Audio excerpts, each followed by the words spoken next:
Swayam Prabha. Digital India. Educated India.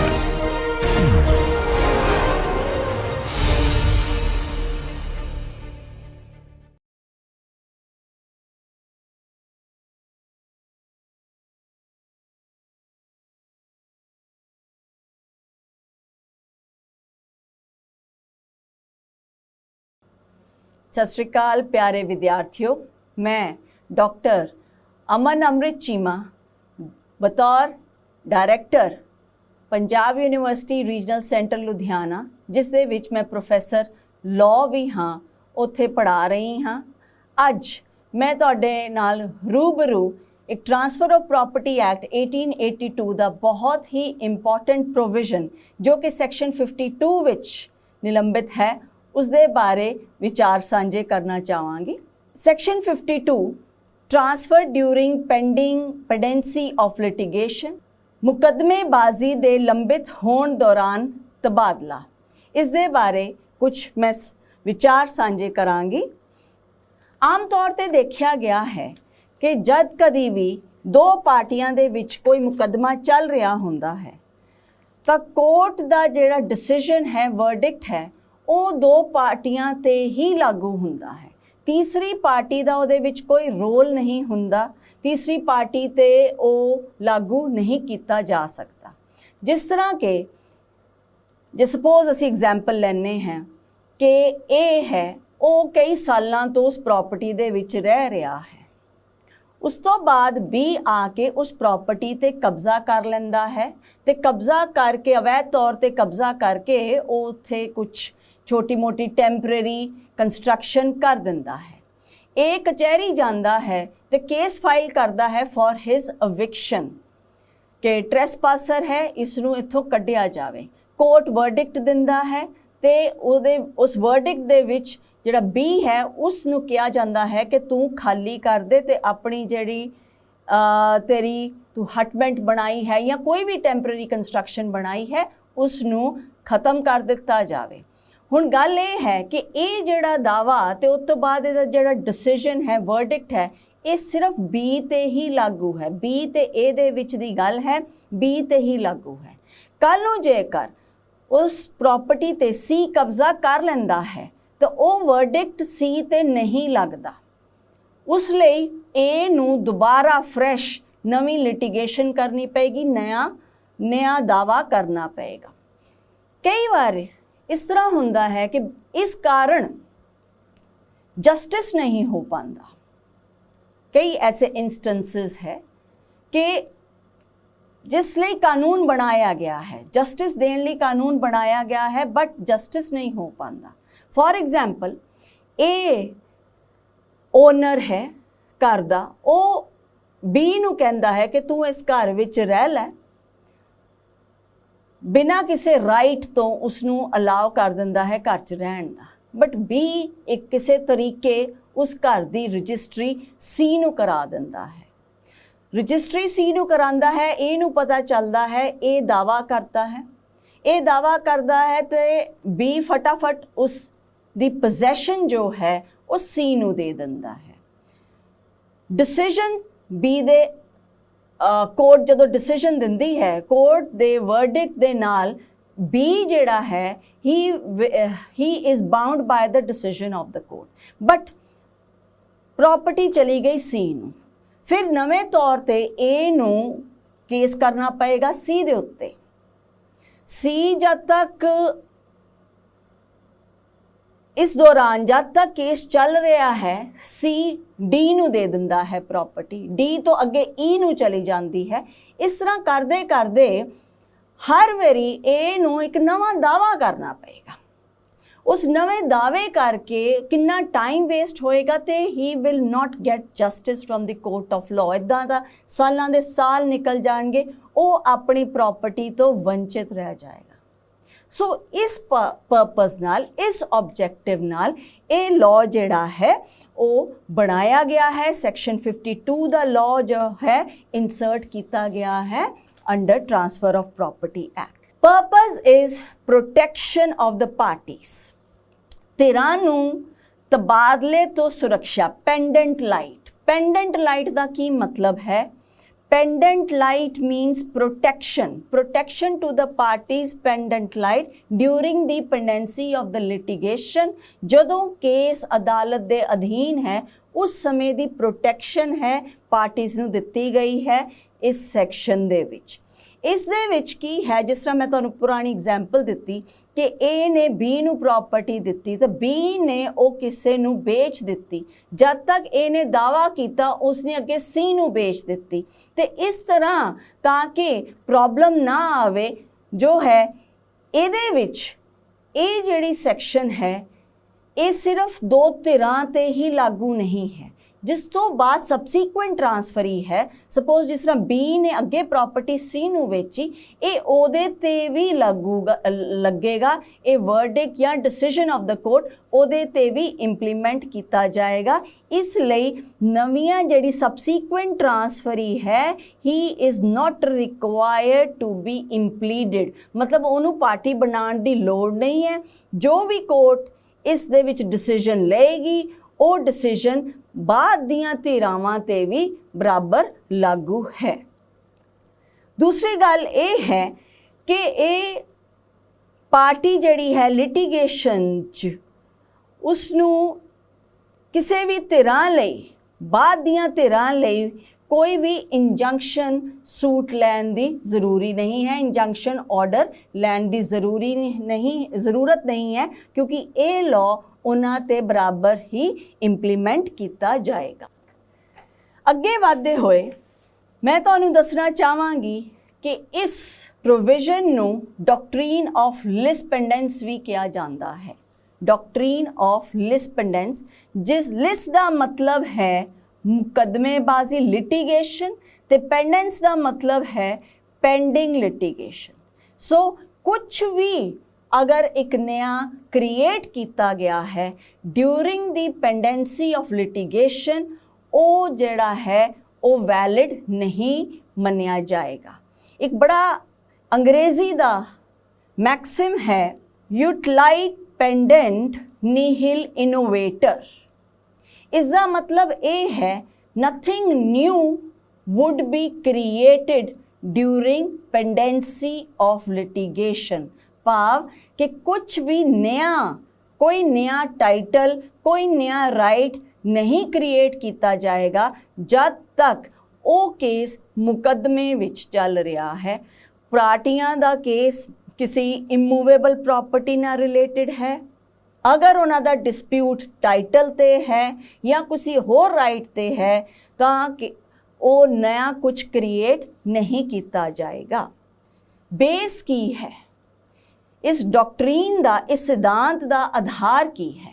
ਕੁਝ ਲੋਕ ਕਹਿੰਦੇ ਹੈ, ਕੁਝ ਅਥਾਰਟੀਜ਼ ਕਹਿੰਦੀਆਂ ਹੈ ਕਿ ਬੇਸ ਹੈ ਨੋਟਿਸ, ਦੁਨੀਆ ਨੂੰ ਨੋਟਿਸ, ਕਿ ਜਦੋਂ ਕੋਈ ਕੇਸ ਪੈਂਡਿੰਗ ਹੈ ਕੋਰਟ ਦੇ ਵਿੱਚ ਤਾਂ ਉਹਦਾ ਮਤਲਬ ਇਹ ਹੈ ਕਿ ਦੁਨੀਆ ਨੂੰ ਨੋਟਿਸ ਹੈ ਕਿ ਇਸ ਦੇ ਨਾਲ ਡੀਲ ਨਹੀਂ ਕਰਨਾ। ਜੇ ਇਸ ਪ੍ਰੋਪਰਟੀ ਤੇ ਮੁਕੱਦਮਾ ਚੱਲ ਰਿਹਾ ਹੈ ਤਾਂ ਕੋਈ ਵੀ ਇਸ ਪ੍ਰੋਪਰਟੀ ਨੂੰ ਖਰੀਦੇ ਨਹੀਂ ਜਾਂ ਇਹਦੇ ਨਾਲ ਕੋਈ ਲੈਣ ਦੇਣ ਨਾ ਕਰੇ, ਇਹਦੇ ਬਾਬਤ ਕੋਈ ਵੀ ਲੈਣ ਦੇਣ ਨਾ ਕਰੇ।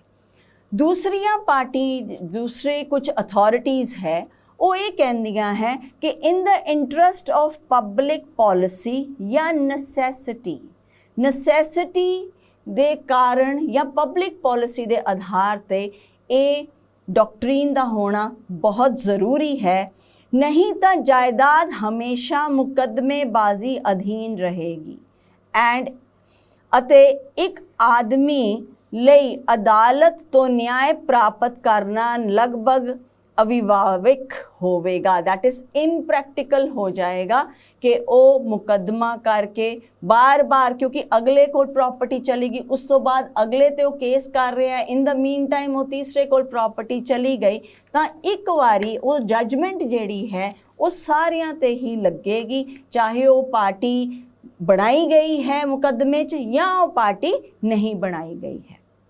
ਇਸ ਪ੍ਰੋਵੀਜ਼ਨ ਸੈਕਸ਼ਨ 52 ਦੀਆਂ ਕੁਝ ਅਸੈਂਸ਼ੀਅਲਿਟੀਜ਼ ਹੈ, ਮੂਲ ਗੱਲਾਂ ਹੈ ਜਿਹੜੀਆਂ ਸਾਨੂੰ ਧਿਆਨ ਵਿੱਚ ਰੱਖਣੀਆਂ ਪੈਣਗੀਆਂ, ਜਿਹੜੀਆਂ ਸਾਨੂੰ ਦੇਖਣੀਆਂ ਪੈਣਗੀਆਂ ਜਦੋਂ ਅਸੀਂ ਇਹ ਦਾਅਵਾ ਕਰਦੇ ਹਾਂ ਤਾਂ ਕੀ ਚੀਜ਼ਾਂ ਹੈ ਜਿਹਦੇ ਤੇ ਸਾਨੂੰ ਇਸ ਤਰ੍ਹਾਂ ਦਾ ਵਰਡਿਕਟ ਮਿਲ ਸਕਦਾ ਹੈ।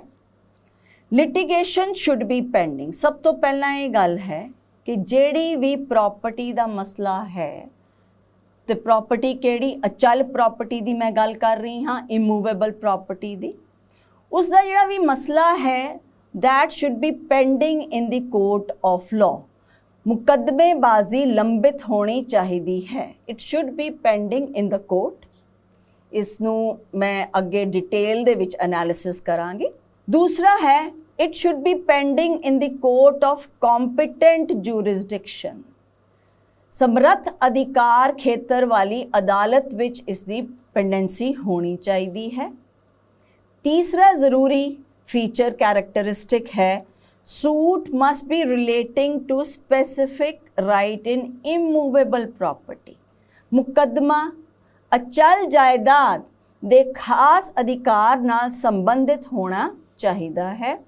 ते चौथा है मुकदमा मिली भगत वाला नहीं होना चाहिदा। The suit must not be कलूसिव।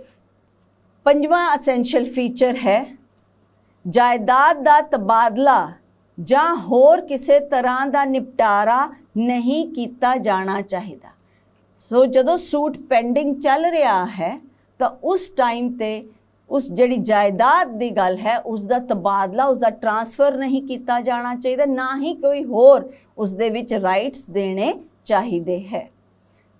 ਛੇਵਾਂ, ਮੁਕੱਦਮੇ ਦੇ ਕਿਸੇ ਵੀ ਧਿਰ ਦੁਆਰਾ कौन लोग नहीं इस ते कर सकते pendency by any party to the suit. Transferor transferee दे विच केस है, ए ने बी ते दावा किया है कि मैं ओनर हाँ प्रॉपर्टी दा, बी कहता है मैं ओनर हाँ प्रॉपर्टी दा। केस पेंडिंग है, कोर्ट दी विच अदालत विच चल रहा है।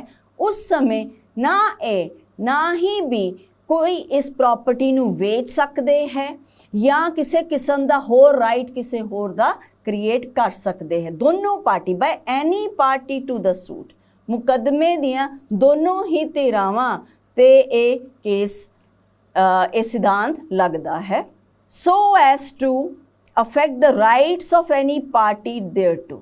इस नाल संबंधित किसी भी धिर दे अधिकारां नूं प्रभावित करन लई।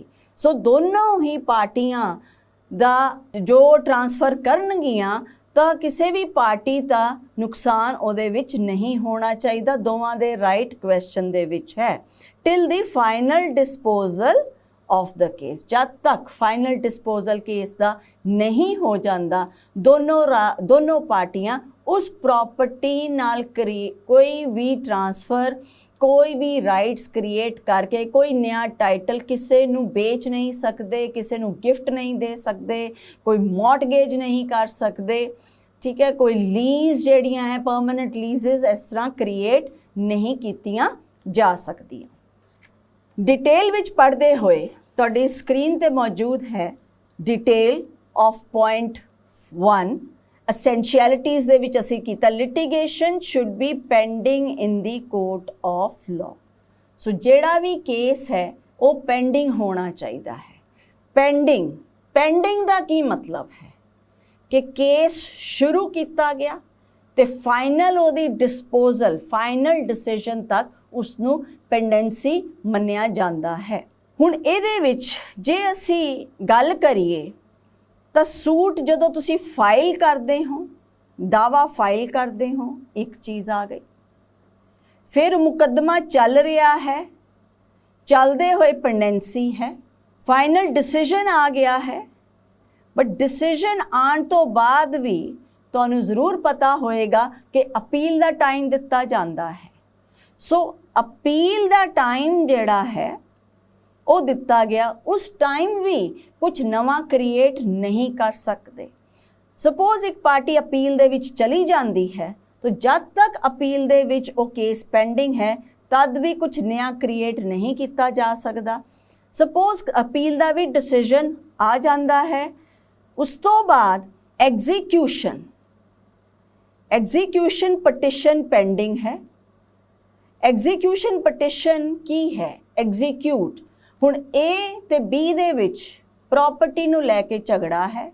ए ਕਹਿੰਦਾ ਹੈ ਕਿ ਮੈਂ ਓਨਰ ਹਾਂ, ਮੈਂ ਮਾਲਕ ਹਾਂ, बी ਕਹਿੰਦਾ ਹੈ ਮੈਂ ਮਾਲਕ ਹਾਂ। ਹੁਣ ਕੋਰਟ ਨੇ ਡਿਸੀਜਨ ਦਿੱਤਾ ਕਿ बी ਮਾਲਕ ਹੈ, ਐਵੀਡੈਂਸ ਦੇ ਆਧਾਰ ਤੇ ਕੋਰਟ ਨੇ ਡਿਸੀਜਨ ਦਿੱਤਾ ਕਿ B ਮਾਲਕ ਹੈ। ਬਟ ਜਿਹੜੀ B ਪੋਜੈਸ਼ਨ ਹੈ ਉਹ A ਦੇ ਕੋਲ ਹੈ, प्रॉपर्टी दी पोजेशन ए कोल है। सो बी एग्जीक्यूशन पटिशन फाइल करेगा ਜਿਹਦੇ ਵਿੱਚ ਉਹ ਆਖੇਗਾ ਕਿ ਇਹ ਜਿਹੜਾ ਡਿਸੀਜਨ ਹੋਇਆ ਹੈ ਇਸ ਨੂੰ ਐਗਜ਼ੀਕਿਊਟ ਕੀਤਾ ਜਾਵੇ। ਤਾਂ ਕੋਰਟ ਇੰਟਰਵੀਨ ਕਰਕੇ ਜਾਂ ਤਾਂ ਇਹ ਆਪਣੇ ਆਪ ਪ੍ਰੋਪਰਟੀ ਦੇ ਦੇ, ਨਹੀਂ ਤਾਂ ਕੋਰਟ ਇੰਟਰਵੀਨ ਕਰਕੇ ਪੋਜੈਸ਼ਨ ਦਵਾਉਂਦੀ ਹੈ A ਤੋਂ B ਨੂੰ, ਉਹ ਹੈ ਐਗਜ਼ੀਕਿਊਸ਼ਨ ਪਟੀਸ਼ਨ। ਸੋ ਐਪਲੀਕੇਸ਼ਨ ਫਾਈਲ ਕੀਤੀ ਹੈ, ਪਟੀਸ਼ਨ ਫਾਈਲ ਕੀਤੀ ਹੈ ਕੋਰਟ ਦੇ ਵਿੱਚ ਫॉर ਐਗਜ਼ੀਕਿਊਸ਼ਨ, ਉਹ ਵੀ ਪੈਂਡੈਂਸੀ ਦੇ ਵਿੱਚ ਆਂਦਾ ਹੈ। ਤਦ ਤੱਕ ਵੀ ਕੁਝ ਨਵਾਂ ਕ੍ਰੀਏਟ ਨਹੀਂ ਕੀਤਾ ਜਾ ਸਕਦਾ। ਇਹਦਾ ਮਤਲਬ ਇਹੀ ਹੈ ਕਿ ਇਹ ਹਮੇਸ਼ਾ ਮੁਕੱਦਮਾ ਜਿਹੜਾ ਹੈ ਪੈਂਡਿੰਗ ਦੇ ਵਿੱਚ ਆਂਦਾ ਹੈ from the filing of the case till the final decision of the case. So ਮੁਕੱਦਮੇ ਦੀ ਕਾਰਵਾਈ ਜਾਂ ਕੋਈ ਔਰ ਕਾਰਵਾਈ ਜਿਹੜਾ ਹੈ ਉਹ ਮੁਕੱਦਮੇਬਾਜ਼ੀ ਵਿੱਚ ਆਂਦਾ ਹੈ, ਜਾਂ ਤਾਂ ਸੂਟ ਫਾਈਲ ਕੀਤਾ ਜਾਵੇ ਜਾਂ ਪ੍ਰੋਸੀਡਿੰਗ। ਸੂਟ ਆਮ ਤੌਰ ਤੇ ਅਦਾਲਤਾਂ ਵਿੱਚ ਫਾਈਲ ਕੀਤੀਆਂ ਜਾਂਦੀ ਹੈ, ਪ੍ਰੋਸੀਡਿੰਗ ਜਿਹੜੀ ਹੈ ਉਹ ਤਕਰੀਬਨ ਐਗਜ਼ੀਕਿਊਟਿਵ ਦੇ ਸਾਹਮਣੇ ਫਾਈਲ ਕੀਤੀ ਜਾਂਦੀ ਹੈ, ਜਾਂ ਰੈਵਨਿਊ ਪ੍ਰੋਸੀਡਿੰਗਸ ਫਾਈਲ ਕੀਤੀਆਂ ਜਾਂਦੀਆਂ ਹੈ। SDM ਦੇ ਕੋਲ, ਕਮਿਸ਼ਨਰ ਦੇ ਕੋਲ ਰੈਵਨਿਊ ਪ੍ਰੋਸੀਡਿੰਗਸ ਚੱਲਦੀਆਂ, ਉਹਨਾਂ ਨੂੰ ਪ੍ਰੋਸੀਡਿੰਗ ਕਿਹਾ ਜਾਂਦਾ ਹੈ। ਸੋ ਚਾਹੇ ਉਹ ਮੁਕੱਦਮਾ ਹੋਵੇ ਜਾਂ ਪ੍ਰੋਸੀਡਿੰਗ ਹੋਵੇ ਜਾਂ ਅਪੀਲ ਹੋਵੇ ਜਾਂ ਐਗਜ਼ੀਕਿਊਸ਼ਨ ਹੋਵੇ, ਇਸ ਨੂੰ ਪੈਂਡੈਂਸੀ ਦੇ ਵਿੱਚ ਹੀ ਮੰਨਿਆ ਜਾਏਗਾ। ਸੋ ਸੂਟ ਜਿਹੜਾ ਹੈ it includes suit for temporary injunction, ਅਸਥਾਈ ਟੈਂਪਰੇਰੀ ਸੂਟ ਦਾ ਦਾਵਾ ਕੀਤਾ ਹੈ, ਜਾਂ ਸਥਾਈ ਹੁਕਮ ਲਈ ਦੈਟ ਇਜ਼ परमानेंट इंजंक्शन का दावा किया है, या कोई ईजमेंट का सुख इनाम मुकदमा ईजमेंट का दावा किया है, या फोरक्लोजर का दावा किया है।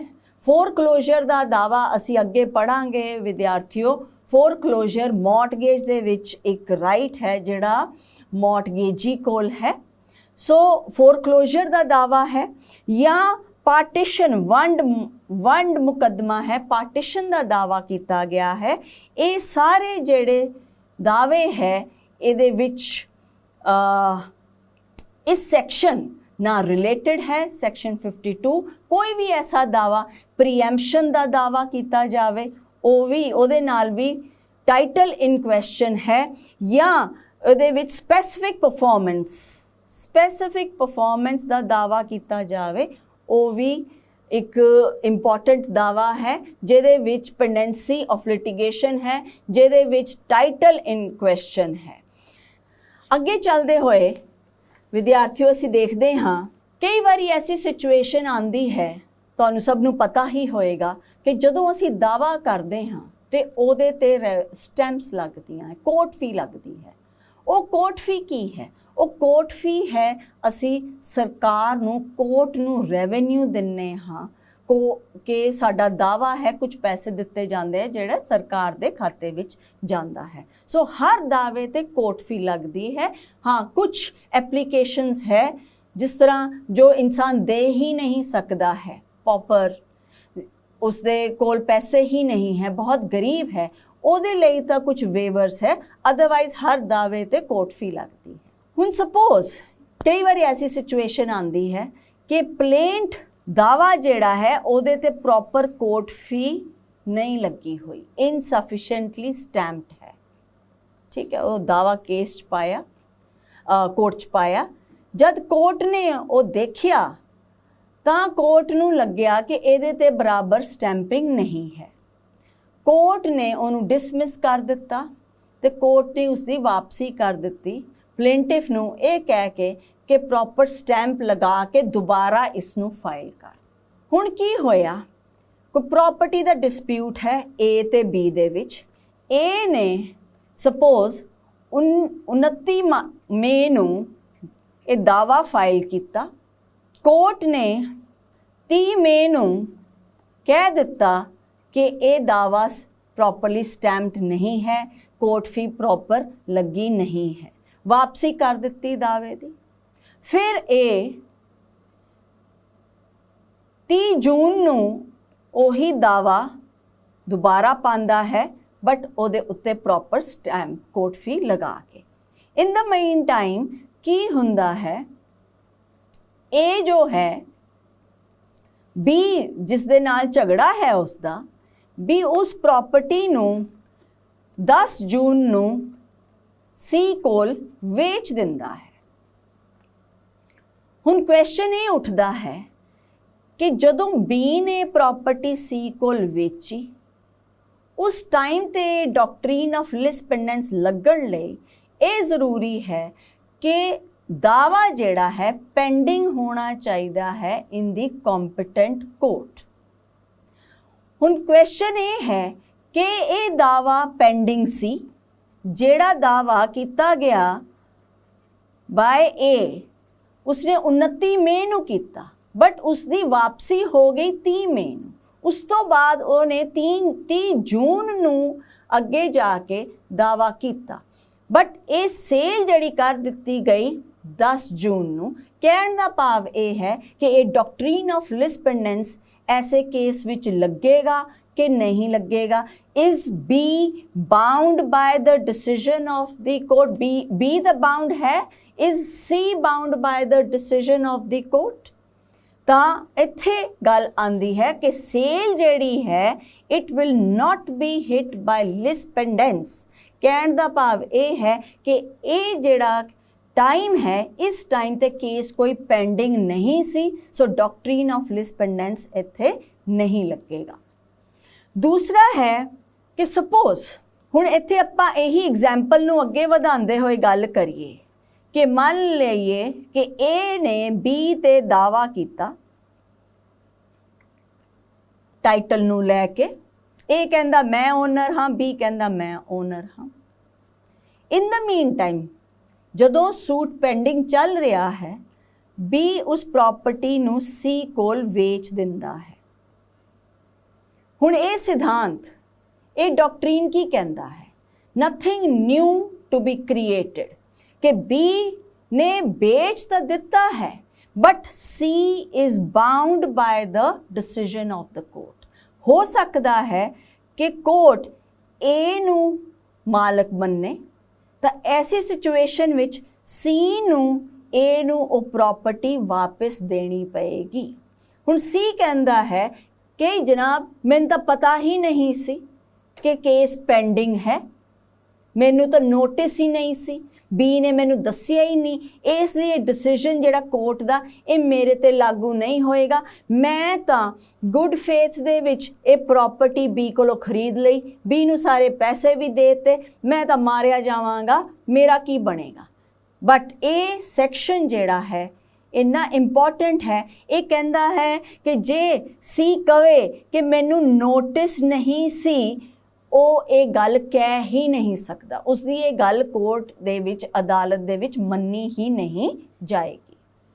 दूसरा इंपॉर्टेंट कैरेक्टरिस्टिक है कोर्ट ऑफ कॉम्पिटेंट ज्यूरिसडिक्शन, समर्थ अधिकार खेतर दी अदालत। ये बहुत ज़रूरी है कि जदों असी पेंडेंसी दी गल करते हाँ, वो पेंडेंसी एक कॉम्पिटेंट कोर्ट दे विच होनी चाहिए है। हुण तुहानूं पता ही होएगा कि अदालतां ਜਿਹੜੀਆਂ है उन्हां दा कुछ ज्यूरिसडिक्शन हुंदी है।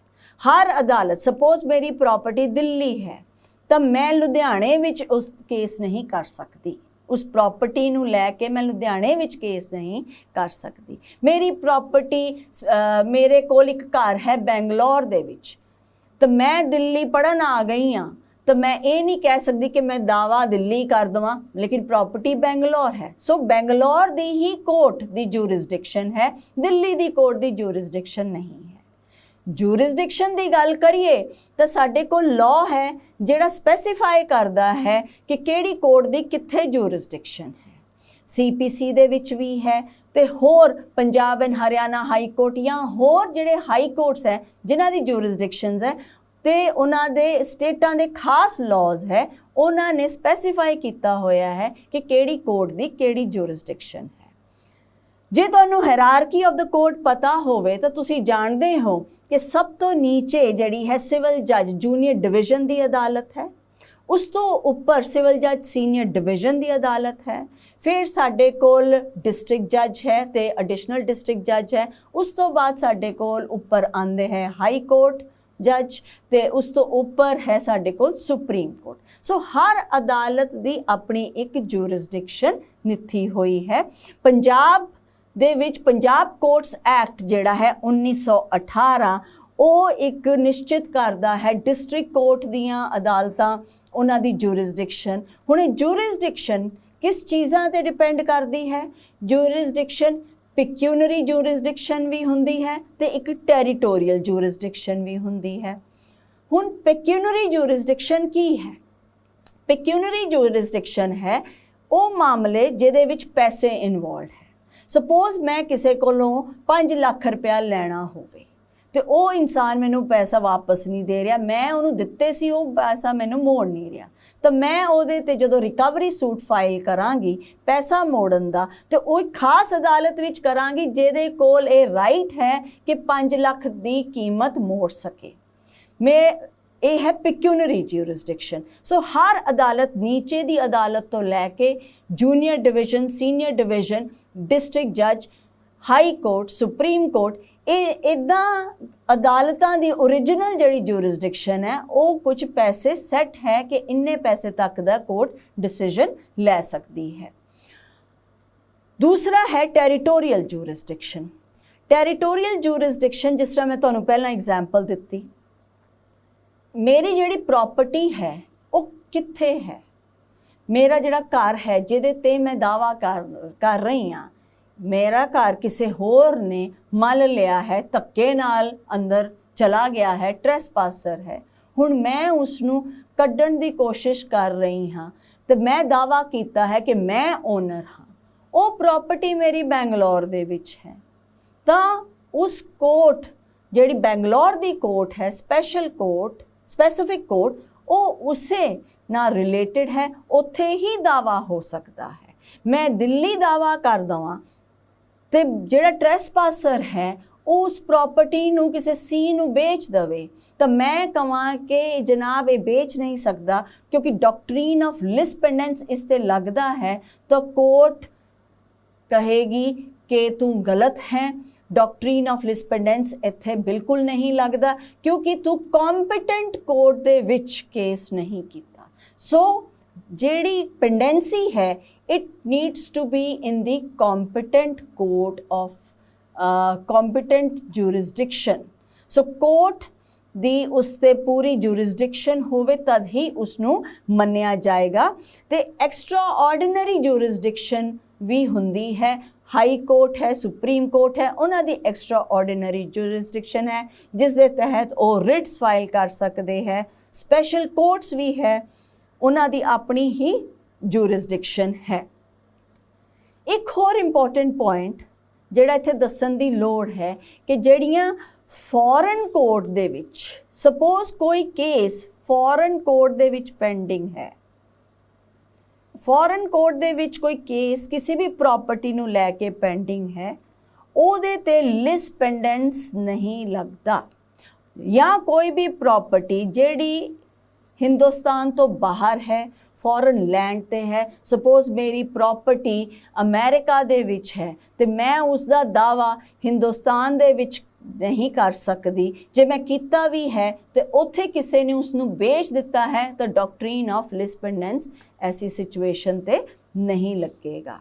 ਇੱਕ ਬੜਾ ਹੀ ਇੰਟਰਸਟਿੰਗ ਕੇਸ ਹੈ ਗੋਵਿੰਦਾ ਪਿੱਲੇ ਵਰਸਸ ਅਯੱਪਨ। ਇੱਕ ਕੇਰਲਾ ਹਾਈ ਕੋਰਟ ਦਾ ਕੇਸ ਹੈ 1957 ਦਾ। ਇਸ ਕੇਸ ਦੇ ਵਿੱਚ ਡਿਸਪਿਊਟ ਸੀ ਏ ਦਾ, ਉਹਨੇ ਫਾਈਲ ਕੀਤਾ relating to rights of the property. ਕੀ ਹੋਇਆ? ਕੇਸ ਕੋਰਟ ਨੇ ਵਾਪਸ ਕਰ ਦਿੱਤਾ। ਕੋਰਟ ਕੇਸ ਬੈਂਗਲੌਰ ਦਾ ਸੀ, ਪ੍ਰਾਪਰਟੀ ਬੈਂਗਲੌਰ ਕੋਟਿਆਮ 'ਚ ਸਿਚੁਏਟਡ ਸੀ, ਬਟ ਕੇਸ ਕਿਸੇ ਹੋਰ ਜਗ੍ਹਾ ਕਰ ਦਿੱਤਾ ਗਿਆ। ਕੋਰਟ ਨੇ ਉਸ ਨੂੰ ਵਾਪਸ ਕੀਤਾ ਕਿ ਜਾਓ ਕੋਟਿਆਨ ਦੇ ਡਿਸਟ੍ਰਿਕਟ ਕੋਰਟ ਦੇ ਵਿੱਚ ਇਸ ਨੂੰ ਫਾਈਲ ਕਰੋ। ਜਦ ਤੱਕ ਉਹ ਕੋਟਿਆਨ ਦੇ ਡਿਸਟ੍ਰਿਕਟ ਕੋਰਟ 'ਚ ਫਾਈਲ ਕਰਦਾ, ਬੀ ਪਾਰਟੀ ਜਿਹਦੇ ਖਿਲਾਫ ਕੇਸ ਕੀਤਾ ਸੀ ਉਸਨੇ ਉਹ ਪ੍ਰਾਪਰਟੀ ਅੱਗੇ ਵੇਚ ਦਿੱਤੀ। ਹੁਣ ਕੁਐਸਚਨ ਇਹ ਆਂਦਾ ਹੈ ਕਿ ਇਹ ਲਿਸ ਪੈਂਡੈਂਸ ਉਹਦੇ ਤੇ ਲੱਗੇਗੀ? ਇਹ ਡਾਕਟਰੀਨ ਆਫ ਲਿਸ ਪੈਂਡੈਂਸ ਉਹਦੇ ਤੇ ਨਹੀਂ ਲੱਗੇਗੀ, ਕਿਉਂਕਿ ਕੰਪੀਟੈਂਟ ਕੋਰਟ ਦੇ ਵਿੱਚ ਉਹ ਕੇਸ ਪੈਂਡਿੰਗ ਨਹੀਂ ਸੀ। ਅਗਰ ਕੰਪੀਟੈਂਟ ਕੋਰਟ ਦੇ ਵਿੱਚ ਪੈਂਡਿੰਗ ਹੁੰਦਾ ਫਿਰ ਹੀ ਇਹ ਡਾਕਟਰੀਨ ਆਫ ਲਿਸ ਪੈਂਡੈਂਸ ਅਪਲਾਈ ਹੋਣਾ ਸੀ। ਤੀਸਰਾ ਇੰਪੋਰਟੈਂਟ ਕੈਰੈਕਟਰਿਸਟਿਕ ਇਸ ਸੈਕਸ਼ਨ ਵਿੱਚ ਹੈ ਕਿ ਮੁਕੱਦਮਾ ਅਚਲ ਜਾਇਦਾਦ ਦੇ ਖਾਸ ਅਧਿਕਾਰ ਨਾਲ ਸੰਬੰਧਿਤ ਹੋਣਾ ਚਾਹੀਦਾ ਹੈ। अचल जायदाद important thing है कि it should be a suit relating to specific immovable property, specific right in immovable property।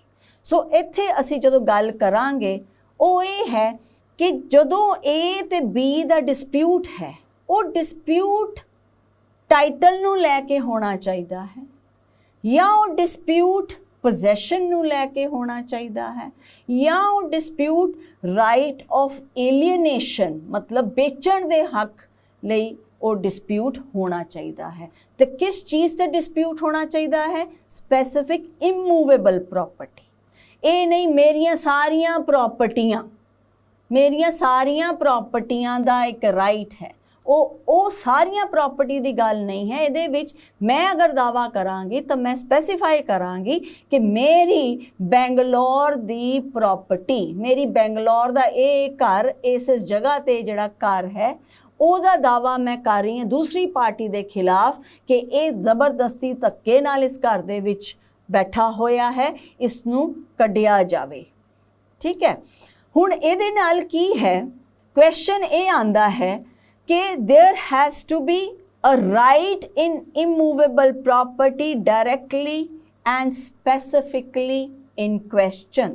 ਇਹਦੇ ਵਿੱਚ ਕੁਐਸਚਨ ਜਾਣਾ ਚਾਹੀਦਾ ਹੈ ਕਿ ਮੇਰਾ ਰਾਈਟ ਹੈ ਤੇ ਤੂੰ ਉਸ ਰਾਈਟ ਦੀ ਉਲੰਘਣਾ ਕਰ ਰਿਹਾ ਹੈ। ਸੋ ਸਪੋਜ਼ ਕਰੋ ਮੈਂ ਆਪਣੀ ਇੱਕ ਪ੍ਰਾਪਰਟੀ ਕਿਰਾਏ ਤੇ ਦਿੱਤੀ ਹੋਈ ਹੈ ਤੇ ਉਹ ਕਿਰਾਏਦਾਰ ਉਸ ਦਾ ਕਿਰਾਇਆ ਕਦੀ ਦਿੰਦਾ ਹੈ ਤੇ ਕਦੀ ਨਹੀਂ ਦਿੰਦਾ, तो मैं उससे दावा किया है eviction on the ground there is arrears of rent कि इसने मेरे पूरा रेंट पैसा किराया नहीं दिता।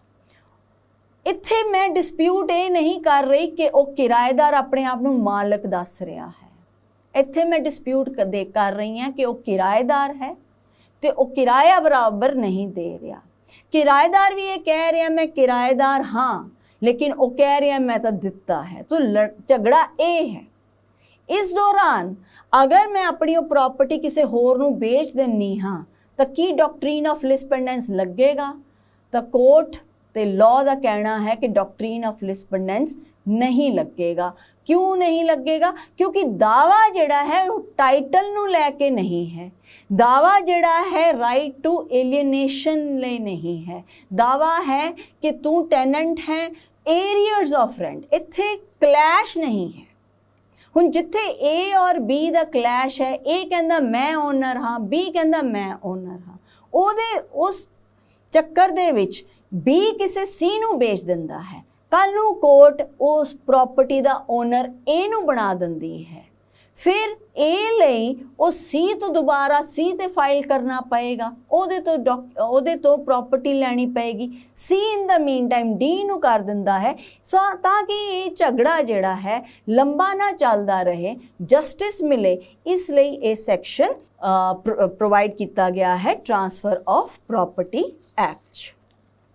ਨੈਕਸਟ ਹੈ ਜਿਹੜਾ ਅਸੀਂ ਚੀਜ਼ ਦੇਖਣੀ ਹੈ ਉਹ ਹੈ कि it should not apply on suit for arrears of rent। यही चीज़ मैं तुहानू हुणे explain कीती सी कि or movable property or any suit where no specific property is charged। so ये जिहड़ा doctrine of lis pendens है इस specific immovable property नाल ही related है। suit must not be collusive।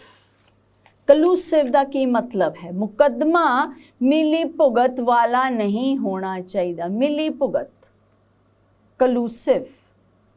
Suit ਅਸਲੀ ਹੋਣਾ ਚਾਹੀਦਾ ਹੈ। ਸਾਜ਼ਿਸ਼, ਕਲੂਜਨ ਜਾਂ ਕੌਨਸਪੀਰੇਸੀ ਦੇ ਹਿਸਾਬ ਨਾਲ ਇਹ ਸੂਟ ਨਹੀਂ ਹੋਣਾ ਚਾਹੀਦਾ। ਇਹ ਸੂਟ ਜਿਹੜਾ ਹੈ ਨਕਲੀ ਸੂਟ ਨਹੀਂ ਹੋਣਾ ਚਾਹੀਦਾ, ਦਿਖਾਵੇ ਵਾਲਾ ਸੂਟ ਨਹੀਂ ਹੋਣਾ ਚਾਹੀਦਾ।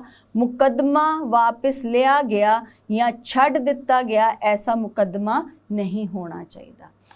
ਕਹਿਣ ਦਾ ਕੀ ਭਾਵ ਹੈ? ਕਲੂਸਿਵ, ਮਿਲੀ ਭੁਗਤ ਦੀ ਜਦੋਂ ਗੱਲ ਕਰਦੇ ਹਾਂ, ਮੈਂ ਤੁਹਾਨੂੰ ਕੁਝ ਇੱਕ ਐਗਜ਼ਾਮਪਲ ਦੇਣਾ ਚਾਹੂੰਗੀ ਕਿ ਇਹ ਹੈ ਜਿਹੜਾ ਟਰੂ ਓਨਰ ਹੈ ਪ੍ਰੋਪਰਟੀ ਦਾ, ਬੀ ਹੈ ਉਸਦਾ ਦੋਸਤ।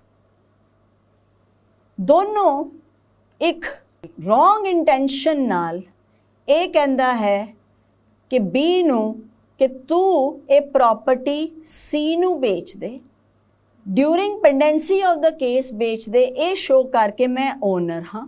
ਤੇ ਪਤਾ ਤਾਂ ਹੈ ਹੀ ਹੈ ਕਿ ਕੱਲ ਨੂੰ ਮੈਂ ਡਿਕਲੇਅਰ ਹੋਣਾ ਹੈ ਓਨਰ, ਤਾਂ ਸੀ ਤੋਂ ਤੂੰ ਪੈਸੇ ਵੀ ਲੈ ਲੇਗਾ, ਉਸਨੂੰ ਧੋਖਾ ਦੇਈਏ ਤਾਂ ਪ੍ਰੋਪਰਟੀ ਵੀ ਅਦਾਲਤ ਵਜੋਂ ਮੈਨੂੰ ਹੀ ਮਿਲ ਜਾਏਗੀ। ਇਹ ਹੈ ਮਿਲੀ ਭੁਗਤ। ਏ ਤੇ ਬੀ ਆਪਸ 'ਚ ਮਿਲ ਕੇ ਜਾਣਦੇ ਬੁੱਝਦੇ ਟੂ ਡੀਫਰੌਡ ਦ ਥਰਡ ਪਰਸਨ, ਉਹ ਇਸ ਤਰ੍ਹਾਂ ਦਾ ਕੇਸ ਕਰਦੇ ਹੈ। ਸੋ ਐਸੇ ਕੇਸ ਦੇ ਵਿੱਚ ਅਗਰ ਮਿਲੀ ਭੁਗਤ ਹੈ ਤੇ ਬੀ ਪ੍ਰੋਪਰਟੀ ਸੀ ਨੂੰ ਦੇ ਦਿੰਦਾ ਹੈ, ਤਾਂ ਕੁਐਸਚਨ ਇਹ ਹੈ ਕਿ ਡਾਕਟਰੀਨ ਆਫ ਲਿਸਪੈਂਡੈਂਸ ਅਪਲਾਈ ਹੋਏਗਾ ਜਾਂ ਨਹੀਂ ਅਪਲਾਈ ਹੋਏਗਾ। ਤਾਂ ਇੱਥੇ ਹੀ ਕੋਰਟ ਨੇ ਕਿਹਾ ਕਿ ਐਸੀ ਸਿਚੁਏਸ਼ਨ ਵਿੱਚ ਡਾਕਟਰੀਨ ਆਫ ਲਿਸਪੈਂਡੈਂਸ ਅਪਲਾਈ ਨਹੀਂ ਕੀਤਾ ਜਾਏਗਾ। ਕਿਉਂ ਨਹੀਂ ਕੀਤਾ ਜਾਏਗਾ? ਕਿਉਂਕਿ ਅਦਾਲਤ ਇਹ ਮੰਨਦੀ ਹੈ ਕਿ ਜਦੋਂ ਕੋਈ ਦਾਵਾ ਕਰਦਾ ਹੈ, ਹੀ should come to the court with clean hands, ਉਸਦੇ ਖੁਦ ਦੇ ਹੱਥ ਸਾਫ਼ ਹੋਣੇ ਚਾਹੀਦੇ ਹੈ। ਜਿਹੜਾ ਖੁਦ ਹੀ ਫਰਾਡ ਕਰ ਰਿਹਾ ਹੈ, ਉਹ ਅਦਾਲਤ ਵਿੱਚ ਆ ਕੇ ਨਿਆਂ ਕਿਸ ਤਰ੍ਹਾਂ ਮੰਗ ਰਿਹਾ ਹੈ, ਤਾਂ ਕੋਰਟ ਉਸ ਨੂੰ ਪ੍ਰੋਟੈਕਟ ਨਹੀਂ ਕਰੇਗੀ। ਇਹਦੇ ਵਿੱਚ ਜਿਹੜੀਆਂ ਪਾਰਟੀਆਂ ਹੈ ਉਹਨਾਂ ਦੀ ਪ੍ਰੋਟੈਕਸ਼ਨ ਨਹੀਂ ਕੀਤੀ ਜਾਏਗੀ, ਉਹਨਾਂ ਨੂੰ ਭੁਗਤਣਾ ਪਏਗਾ। ਫਿਰ property wood B saved in the hands of ਸੀ। ਅੱਗੇ ਚੱਲਦੇ ਹੋਏ ਪੰਜਵੀਂ ਕੈਰੈਕਟਰਿਸਟਿਕ ਜਾਂ ਅਸੈਂਸ਼ੀਅਲ ਫੀਚਰ ਉਹ ਇਹ ਹੈ ਕਿ ਜਿਹੜੀ ਪ੍ਰੋਪਰਟੀ ਹੈ ਉਹ ਟ੍ਰਾਂਸਫਰ ਨਹੀਂ ਕੀਤੀ ਜਾਣੀ ਚਾਹੀਦੀ। It should not be transferred during the pendency of the litigation. Property transfer ਨਹੀਂ ਕੀਤੀ ਜਾਣੀ ਚਾਹੀਦੀ। ਹੁਣ ਪ੍ਰੋਪਰਟੀ ਦੋ ਤਰੀਕੇ ਨਾਲ ਜਿਹੜੀ ਟ੍ਰਾਂਸਫਰ ਹੈ ਉਹ ਦੋ ਤਰੀਕੇ ਨਾਲ ਕੀਤੀ ਜਾਂਦੀ ਹੈ। ਇੱਕ ਹੈ ਸੰਪੂਰਨ ਟ੍ਰਾਂਸਫਰ, ਐਬਸੋਲਿਊਟ ਟ੍ਰਾਂਸਫਰ। ਇੱਕ ਹੈ ਅੰਸ਼ਕ transfer, that is partial transfer. ਸੰਪੂਰਕ ਟ੍ਰਾਂਸਫਰ means A ਨੇ B ਨੂੰ ਪ੍ਰੋਪਰਟੀ ਵੇਚ ਦਿੱਤੀ। ਵੇਚਣਾ means ਸਾਰੇ ਰਾਈਟ ਪ੍ਰੋਪਰਟੀ ਦੇ ਵਿੱਚ ਦੇ ਦਿੱਤੇ। ਉਸ ਜਦੋਂ ਅਸੀਂ ਕਹਿੰਦੇ ਹਾਂ ਕਿਸੇ ਕੋਈ ਓਨਰ ਹੈ, ਉਹਦੇ ਕੋਲ ਕੀ ਰਾਈਟਸ ਹੈ? ਉਹਦੇ ਕੋਲ ਰਾਈਟ ਹੈ ਓਨਰਸ਼ਿਪ ਦਾ, ਉਹਦੇ ਕੋਲ ਰਾਈਟ ਹੈ ਪੋਜੈਸ਼ਨ ਦਾ, ਤੇ ਉਹਦੇ ਕੋਲ ਰਾਈਟ ਹੈ ਉਸਨੂੰ ਅੱਗੇ ਪ੍ਰੋਪਰਟੀ ਨੂੰ ਵੇਚਣ ਦਾ। ਇਹ ਓਨਰ ਦੇ ਕੋਲ ਰਾਈਟ ਹੈ ਜਦੋਂ ਐਬਸੋਲਿਊਟ ਟ੍ਰਾਂਸਫਰ ਕੀਤੀ ਜਾਂਦੀ ਹੈ ਪ੍ਰੋਪਰਟੀ ਦੀ। ਬਟ ਜਦੋਂ ਪਾਰਸ਼ੀਅਲ ਟ੍ਰਾਂਸਫਰ ਕੀਤੀ ਜਾਂਦੀ ਹੈ ਪ੍ਰੋਪਰਟੀ ਦੀ, ਤਾਂ ਤੁਸੀਂ ਓਨਰ ਜਿਹੜਾ ਹੈ ਕੁਝ ਰਾਈਟਸ ਦਿੰਦਾ ਹੈ, ਸਾਰੇ ਦੇ ਸਾਰੇ ਰਾਈਟਸ ਨਹੀਂ ਦਿੰਦਾ। ਫੋਰ ਐਗਜ਼ਾਮਪਲ, ਜਦੋਂ ਤੁਸੀਂ ਕਿਰਾਏ ਤੇ ਘਰ ਦਿੰਦੇ ਹੋ ਤਾਂ ਤੁਸੀਂ ਕੁਝ ਰਾਈਟ ਦਿੰਦੇ ਹੋ, ਜਿਸ ਤਰ੍ਹਾਂ ਪੋਜੈਸ਼ਨ ਦਾ ਰਾਈਟ ਦਿੱਤਾ, right to enjoy the property, ਕਿ ਉਹਦੇ ਵਿੱਚ ਉਹ ਰਹੇ, ਚੈਨ ਨਾਲ ਰਹੇ, ਮੇਰੀ ਕੋਈ ਇੰਟਰਫੇਰੈਂਸ ਨਹੀਂ ਹੋਏਗੀ, ਉਹ ਉਸ ਘਰ ਨੂੰ ਆਪਣੇ ਹਿਸਾਬ ਨਾਲ ਯੂਜ਼ ਕਰ ਸਕਦਾ ਹੈ। ਬਟ ਉਸ ਨੂੰ ਇਹ ਰਾਈਟ ਨਹੀਂ ਦਿੱਤਾ ਜਾਂਦਾ ਕਿ ਉਹ ਘਰ ਨੂੰ ਵੇਚ ਸਕੇ। ਸੋ ਉਹ ਜਿਹੜਾ ਰਾਈਟ ਹੈ, ਉਹ ਹੱਕ ਹਕੂਕ ਹੈ, ਉਹ ਲੈਂਡਲॉर्ड ਆਪਣੇ ਕੋਲ ਰੱਖਦਾ ਹੈ, ਉਹ ਹੈ ਪਾਰਸ਼ੀਅਲ ਟ੍ਰਾਂਸਫਰ। ਸੋ ਜਦੋਂ ਅਸੀਂ ਗੱਲ ਕਰਦੇ ਹਾਂ ਕਿ ਪ੍ਰੋਪਰਟੀ ਸ਼ੁੱਡ ਨਾਟ ਬੀ ਟ੍ਰਾਂਸਫਰਡ, ਸੋ ਇਹਦੇ ਵਿੱਚ ਕੀ ਆਉਂਦਾ ਹੈ? ਸੇਲ, ਲੀਜ਼, ਮੌਰਟਗੇਜ, ਪਾਰਟੀਸ਼ਨ ਜਾਂ ਗਿਫਟ। ਕਿ ਜਦੋਂ ਇੱਕ ਕੇਸ ਪੈਂਡਿੰਗ ਚੱਲ ਰਿਹਾ ਹੈ A ਔਰ B ਦੇ ਵਿੱਚ, ਇੱਕ ਇਮੂਵੇਬਲ ਪ੍ਰਾਪਰਟੀ ਦੇ ਝਗੜੇ ਪਿੱਛੇ ਕੇਸ ਚੱਲ ਰਿਹਾ ਹੈ ਤਾਂ ਦੋਨੋਂ ਪਾਰਟੀਆਂ A ਜਾਂ B ਉਸ ਪ੍ਰਾਪਰਟੀ ਨੂੰ ਵੇਚ ਨਹੀਂ ਸਕਦੀਆਂ, ਉਸ ਪ੍ਰਾਪਰਟੀ ਨੂੰ ਲੀਜ਼ ਤੇ ਨਹੀਂ ਦੇ ਸਕਦੀਆਂ, ਲੀਜ਼ ਮੀਨਸ ਰੈਂਟ ਤੇ ਨਹੀਂ ਦੇ ਸਕਦੀਆਂ, ਉਸ ਪ੍ਰਾਪਰਟੀ ਨੂੰ ਮੌਰਟਗੇਜ ਨਹੀਂ ਕਰ ਸਕਦੀਆਂ, ਗਿਰਵੀ ਨਹੀਂ ਰੱਖ ਸਕਦੀਆਂ, ਉਸ ਪ੍ਰਾਪਰਟੀ ਦਾ ਵਟਾਂਦਰਾ ਨਹੀਂ ਕਰ ਸਕਦੀਆਂ, ਪਾਰਟੀਸ਼ਨ ਨਹੀਂ ਕਰ ਸਕਦੀਆਂ ਤੇ ਉਸ ਪ੍ਰਾਪਰਟੀ ਦਾ ਗਿਫਟ ਵੀ ਨਹੀਂ ਕੀਤਾ ਜਾ ਸਕਦਾ। ਸੋ ਇਹ ਬਹੁਤ ਜਾਣਨਾ ਜ਼ਰੂਰੀ ਹੈ। ਹੁਣ ਇੱਕ ਬਹੁਤ ਹੀ ਇੰਟਰਸਟਿੰਗ ਗੱਲ ਕਈ ਵਾਰੀ ਸਾਹਮਣੇ ਆਂਦੀ ਹੈ ਕਿ ਜਦੋਂ ਦਾਵਾ ਫਾਈਲ ਕੀਤਾ ਗਿਆ, ਉਸ ਦਾਵਾ ਫਾਈਲ ਕਰਨ ਤੋਂ ਪਹਿਲਾਂ ਟ੍ਰਾਂਸਫਰ ਕਰ ਦਿੱਤੀ ਗਈ। ਫॉर ਐਗਜ਼ਾਮਪਲ A ਨੇ ਇੱਕ ਪ੍ਰਾਪਰਟੀ B ਨੂੰ 30 ਮਈ ਨੂੰ ਵੇਚੀ ਕਿਸ ਤਰ੍ਹਾਂ? ਉਹਨੇ ਕਾਗਜ਼ ਤਿਆਰ ਕੀਤੇ, ਰੈਵਨਿਊ ਦੇ ਸਟੈਂਪ ਪੇਪਰਸ ਲਏ, ਉਹਦੇ ਤੇ ਡੀਡ ਰਾਈਟਰ ਕੋਲੋਂ ਪੂਰੀ ਡੀਡ ਲਿਖਾਈ, ਸਾਈਨ ਕੀਤੇ, ਇਨ ਦ ਪ੍ਰੈਜ਼ੈਂਸ ਆਫ ਦ ਵਿਟਨੈਸਿਸ ਸਾਈਨ ਕਰ ਲਏ, ਡਾਕੂਮੈਂਟ ਸਾਈਨ ਕਰਕੇ ਰੱਖ ਲਿਆ, ਪੈਸੇ ਲੈ ਲਏ ਦੂਸਰੀ ਪਾਰਟੀ ਤੋਂ ਤੇ 30 ਮਈ ਨੂੰ ਉਸਨੇ ਇਹ ਡੀਡ ਬਣਾ ਲਈ। ਉਸ ਦਿਨ ਉਸਨੇ ਆਪਣੀ ਇੰਟੈਂਸ਼ਨ ਸ਼ੋ ਕਰ ਦਿੱਤੀ ਕਿ I am selling this and I have sold this property, ਮੈਂ ਵੇਚ ਦਿੱਤੀ ਹੈ, ਬਟ ਰਜਿਸਟਰੀ ਨਹੀਂ ਕਰਾਈ। ਕੀ ਹੁੰਦਾ ਹੈ, 2 ਜੂਨ ਨੂੰ ਪ੍ਰੋਪਰਟੀ C ਜੋ ਹੈ ਉਹ ਪ੍ਰੋਪਰਟੀ ਵੇਚ ਦਿੰਦਾ ਹੈ D ਨੂੰ। C ਜੋ ਹੈ ਪ੍ਰੋਪਰਟੀ ਕਿਸ ਨੂੰ ਵੇਚ ਦਿੰਦਾ ਹੈ? D। ਹੁਣ ਗੱਲ ਇਹ ਹੈ ਕਿ ਰਜਿਸਟਰੀ ਫੇਰ ਕਰਵਾਉਂਦਾ ਹੈ A, 10 ਜੂਨ ਨੂੰ ਰਜਿਸਟਰੀ ਕਰਵਾਉਂਦਾ ਹੈ। ਕੇਸ ਚੱਲਦਾ ਹੈ A ਤੇ C ਦੇ ਵਿੱਚ ਪ੍ਰੋਪਰਟੀ ਨੂੰ ਲੈ ਕੇ। A ਤੇ C ਦੇ ਵਿੱਚ ਡਿਸਪਿਊਟ ਹੈ। A ਜੋ ਹੈ B ਨੂੰ ਪ੍ਰੋਪਰਟੀ 2 ਜੂਨ ਨੂੰ ਵੇਚ ਦਿੰਦਾ ਹੈ, ਲੇਕਿਨ ਰਜਿਸਟਰੀ ਉਹ ਕਰਵਾਉਂਦਾ ਹੈ 10 ਜੂਨ ਨੂੰ। ਕੇਸ ਚੱਲਦਾ ਹੈ, C ਦਾਵਾ ਕਰਦਾ ਹੈ A ਦੇ ਉੱਤੇ, ਦਾਵਾ ਕਰਦਾ ਹੈ ਉਹ 5 ਜੂਨ ਨੂੰ। ਹੁਣ ਸਵਾਲ ਇਹ ਪੈਦਾ ਹੁੰਦਾ ਹੈ ਕਿ ਰਜਿਸਟਰੀ ਹੋਈ 10 ਜੂਨ ਨੂੰ, ਬਟ ਕੇਸ ਜਿਹੜਾ ਹੈ ਉਹ 5 ਜੂਨ ਨੂੰ ਕਰ ਦਿੱਤਾ ਗਿਆ ਹੈ, ਡੀਡ ਲਿਖੀ ਗਈ 30 ਮਈ ਨੂੰ, ਤਾਂ ਕਿ ਜਿਹੜੀ A ਦੀ ਸੇਲ ਹੈ, ਜਿਹੜੀ A ਨੇ B ਨੂੰ ਵੇਚੀ ਹੈ, ਉਹਦੇ ਤੇ ਲਿਸ ਪੈਂਡੈਂਸ ਲੱਗੇਗਾ ਜਾਂ ਨਹੀਂ ਲੱਗੇਗਾ। ਕੁਐਸਚਨ ਇਹ ਹੈ, ਕਈ ਵਾਰ ਕੋਰਟਸ ਦੇ ਸਾਹਮਣੇ ਇਸ ਤਰ੍ਹਾਂ ਦਾ ਸਵਾਲ ਉੱਠਿਆ ਹੈ। ਹੁਣ ਗੱਲ ਇਹ ਹੈ ਕਿ ਅਦਾਲਤ ਮੰਨਦੀ ਹੈ ਕਿ ਜਿਹੜੀ ਰਜਿਸਟਰੀ ਕਰਾਉਣਾ ਹੈ, ਉਹ ਰਜਿਸਟਰੀ ਦਾ ਕੰਮ ਹੈ ਉਸ ਨੂੰ ਇੱਕ ਆਥੈਂਟਿਸਿਟੀ ਦੇਣੀ ਇਨ ਦਾ ਕੋਰਟ।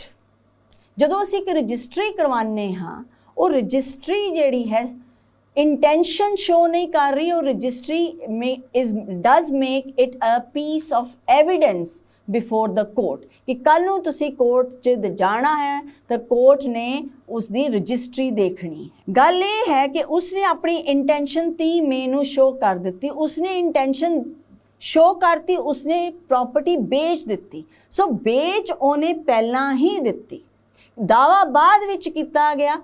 ਰਜਿਸਟਰੀ ਜਿਹੜੀ ਹੈ ਉਹ ਸੇਲ ਨਹੀਂ ਹੈ। ਰਜਿਸਟਰੀ ਕਰਵਾना does not mean कि सेल पक्का हो गया है, it is just a piece of evidence। पक्की सेल हो गई है 30 मई ਨੂੰ, ਇਸ ਲਈ ਇਹ ਜਿਹੜਾ ਕੇਸ ਹੈ ਲਿਸ ਪੈਂਡੈਂਸ ਦੇ ਅੰਡਰ ਨਹੀਂ ਆਏਗਾ। ਇੱਕ ਬੜੀ ਇੰਟਰਸਟਿੰਗ ਜਜਮੈਂਟ ਹੈ ਸੁਪਰੀਮ ਜਨਰਲ ਫਿਲਮਸ, ਇਹ ਵਾਰੀ ਜੇ ਤੁਸੀਂ ਦੇਖੋ, supreme general films exchange versus Brijnath Singh ਦਿਓ। ਇਹ ਕੇਸ ਹੈ 1975 ਦਾ, ਸੁਪਰੀਮ ਕੋਰਟ ਦਾ ਕੇਸ ਹੈ।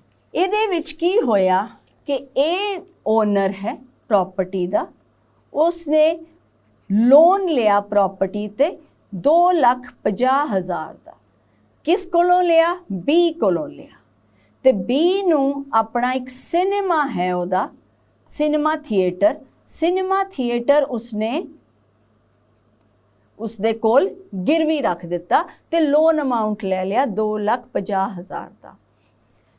ਇਹ ਪੈਸੇ ਭਰ ਨਹੀਂ ਪਾਇਆ ਤਾਂ ਕੀ ਹੋਇਆ ਕਿ ਬੀ ਨੇ ਸੂਟ ਫਾਈਲ ਕਰ ਦਿੱਤਾ, ਕੇਸ ਫਾਈਲ ਕਰ ਦਿੱਤਾ ਅਗੇਂਸਟ ए 1954 ਦੇ ਵਿੱਚ, ਜਿਹੜਾ ਫਾਈਨਲੀ ਉਹਨਾਂ ਦਾ ਕੰਪਰੋਮਾਈਜ਼ ਹੋਇਆ 1960।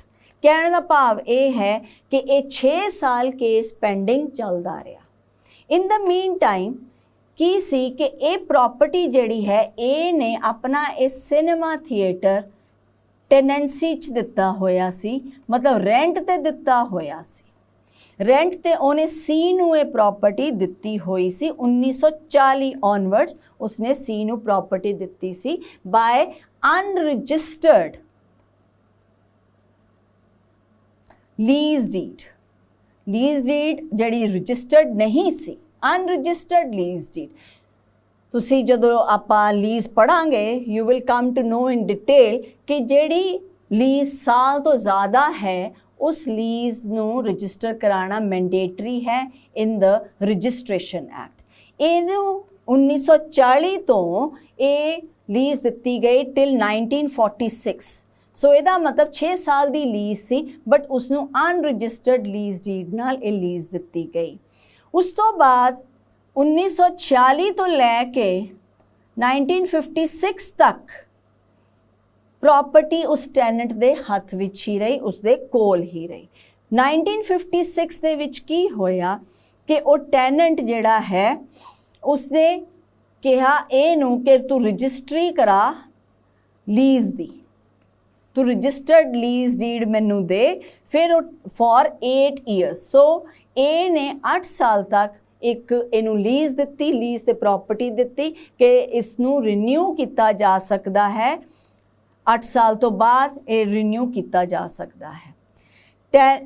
ਕੁਐਸਚਨ ਇਹ ਆਇਆ ਕਿ 1956 ਦੇ ਵਿੱਚ ਇਹ ਲੀਜ਼ ਡੀਡ ਬਣੀ ਜਦ ਕਿ ਕੇਸ ਪੈਂਡਿੰਗ ਸੀ ਉਸ ਟਾਈਮ ਤੇ ਅਦਾਲਤ ਦੇ ਵਿੱਚ।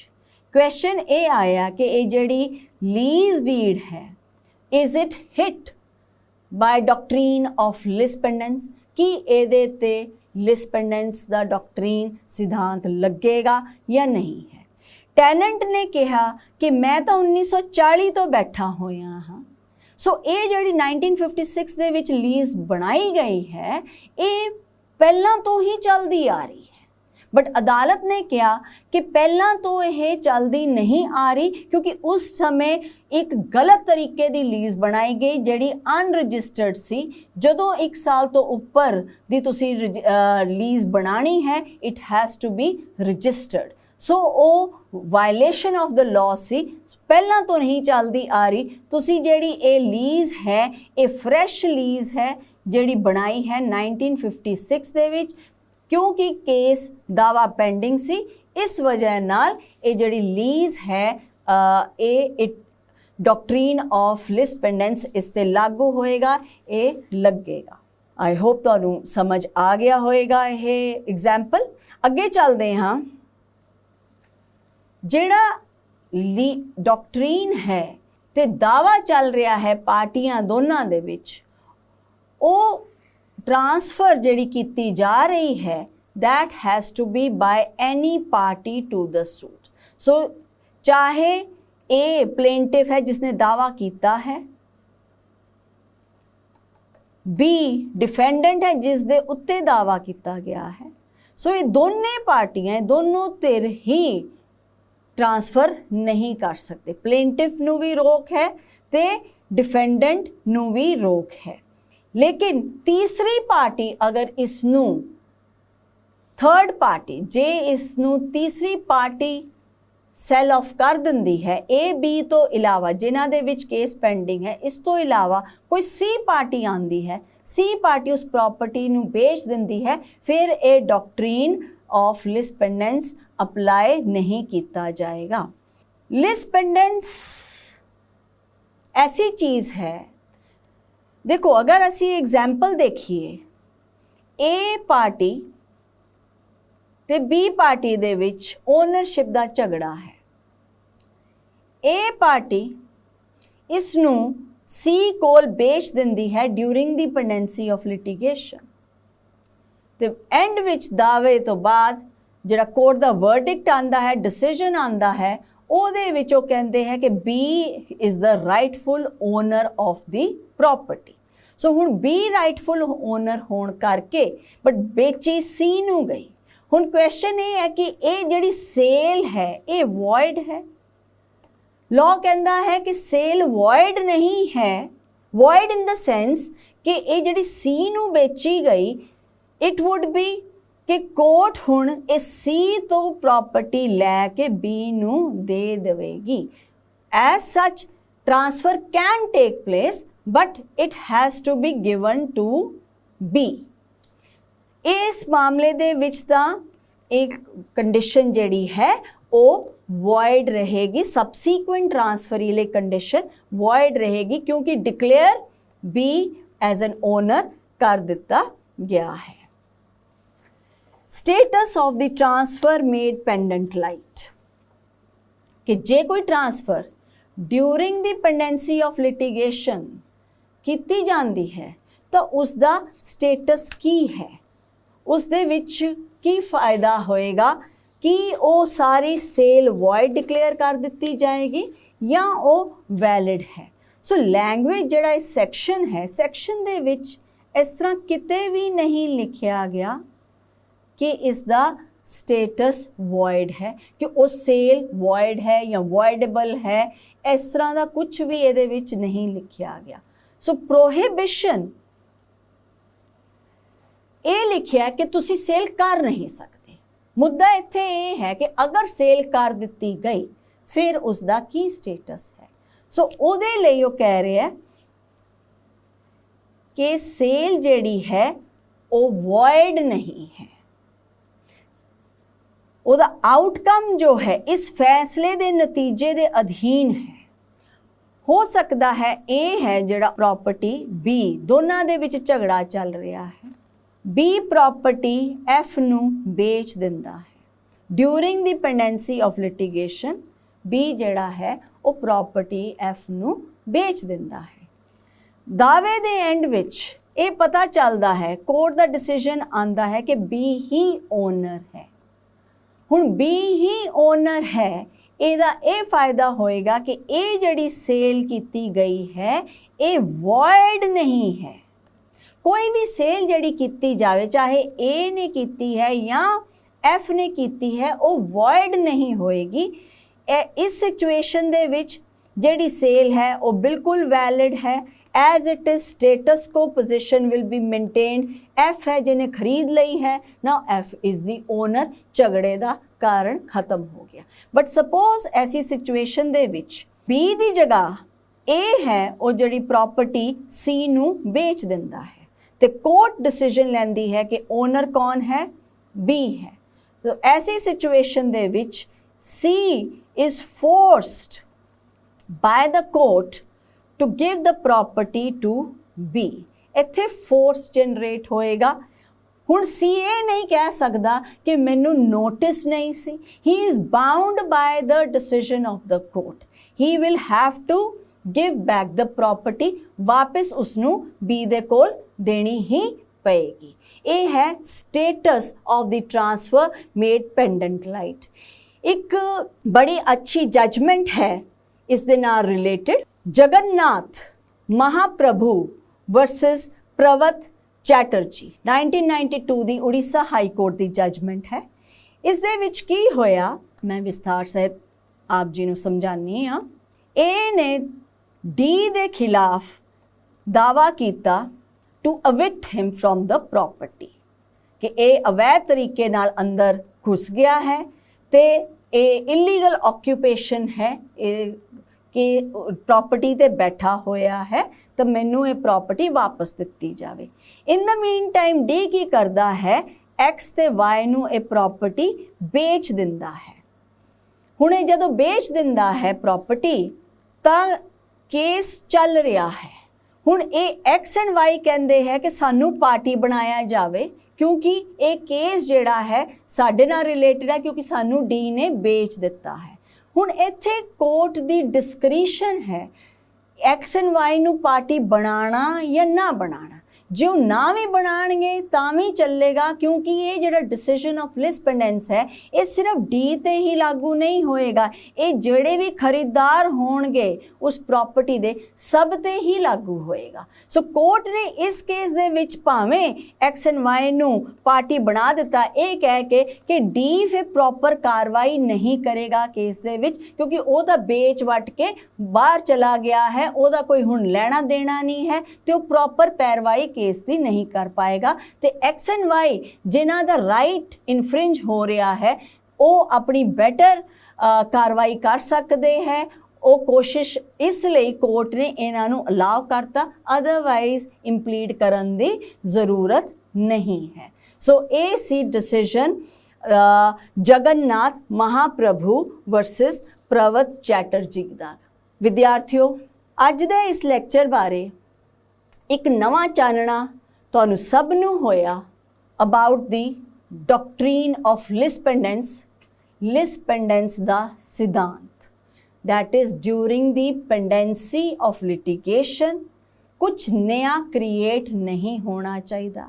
ਅਕਸਰ ਦੇਖਿਆ ਗਿਆ ਹੈ ਕਿ ਲੋਕ ਇਸ ਤਰ੍ਹਾਂ ਕਰਦੇ ਹੈ ਕਿ ਲੜਾਈ A ਤੇ B ਦਾ ਝਗੜਾ ਹੈ ਕਿਸੇ ਵੀ ਪ੍ਰਾਪਰਟੀ ਨੂੰ ਲੈ ਕੇ, ਉਹ ਝਗੜਾ ਕੇਸ ਕੋਰਟ ਦੇ ਵਿੱਚ ਲੱਗਿਆ ਹੋਇਆ ਹੈ। ਫਿਰ ਇੱਕ ਪਾਰਟੀ ਜਿਹੜੀ ਹੈ ਉਹ ਚੋਰੀ ਛਿਪੇ ਝੂਠ ਡਾਕੂਮੈਂਟ ਦੇ ਕੇ ਅੱਗੇ ਪ੍ਰਾਪਰਟੀ ਵੇਚ ਦਿੰਦੀ ਹੈ।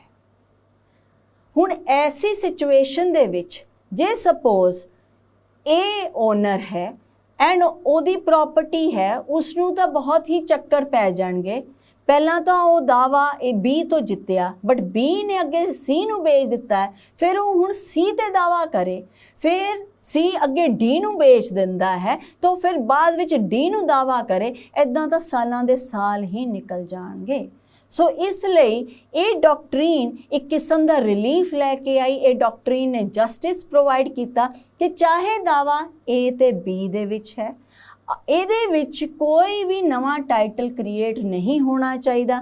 ਕਹਿਣ ਦਾ ਭਾਵ ਇਹ ਹੈ ਕਿ A ਵੀ ਇਸ ਨੂੰ ਨਾ ਵੇਚੇ, B ਵੀ ਨਾ ਵੇਚੇ, ਬਟ ਅਗਰ ਕੋਈ ਪਾਰਟੀ A ਜਾਂ B ਇਸ ਨੂੰ ਵੇਚ ਦਿੰਦੀ ਹੈ ਤਾਂ ਜਿਹੜਾ ਖਰੀਦਦਾਰ ਹੈ, ਸਬਸੀਕੁਐਂਟ ਟ੍ਰਾਂਸਫਰੀ ਹੈ, he is bound by the decision of the court। ਉਹ ਇਹ ਨਹੀਂ ਕਹਿ ਸਕਦਾ ਕਿ ਅਦਾਲਤ ਦੇ ਵਿੱਚ ਪੈਂਡਿੰਗ ਸੀ, ਮੈਨੂੰ ਪਤਾ ਨਹੀਂ ਸੀ, ਮੈਨੂੰ ਨੋਟਿਸ ਨਹੀਂ ਸੀ। ਸੋ ਵਿਦਿਆਰਥੀਓ, ਮੇਰੇ ਹਿਸਾਬ ਨਾਲ ਤੁਹਾਨੂੰ ਇਹ ਕਲੀਅਰ ਹੋ ਗਿਆ ਹੋਵੇਗਾ। ਅਸੀਂ ਅਗਲੇ ਟੌਪਿਕ ਲਈ ਦੁਬਾਰਾ ਮਿਲਾਂਗੇ। ਸਤਿ ਸ਼੍ਰੀ ਅਕਾਲ।